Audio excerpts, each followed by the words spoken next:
I don't talk about breaking the glass ceiling. I'd like to actually tear down the entire building.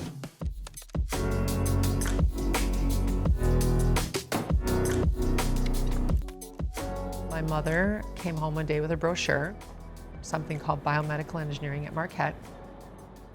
So I dove into that major knowing nothing about engineering at all. I think it never occurred to her in the beginning that she would be a groundbreaker. Being the first full professor, the first department chair, the first dean, and I say first, but it's first and only in each of those categories. And I will tell you that being dean is something I said I would never, ever, ever do. There were some university leaders who made a comment to me that the College of Engineering dean had to be a middle-aged, gray-haired man with a wife hanging off his elbow. And so I thought, I am going nowhere near this position.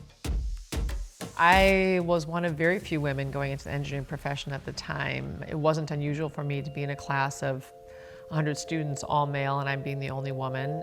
When I started having children, I very much felt like I had to hide my family life or people wouldn't take me seriously. At the time, I was the first woman to be a department chair. I hid my pregnancy for a lot of months because I was worried I was not going to be able to keep my job. Today, as a dean, I don't agree with any of that. Kris is a values-driven woman, and when it comes to the decisions of how do I spend my time and where do I spend my time, she's never lost sight of what matters most. Having the career she's had, her family still always came first. I love my children, I love my family, but I felt like I had additional gifts to share that I had spent years developing and years thinking about how I can contribute to the world in this way. So I was not ready to just let it all go, particularly in the education of our students. So I love teaching. I've worked in the College of Engineering for 11 years, and in that time the culture has transformed dramatically. We talk a lot about innovation, particularly in engineering. Well, that means we need to be open to lots of different kinds of ideas, diverse ideas, different ways of thinking. She tries to create such an inclusive environment.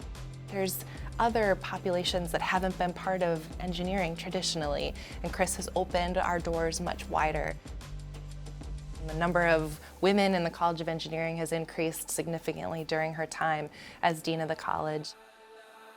I feel great responsibility for my college and my university, who I'm an alumni of Marquette, so I take the role very seriously.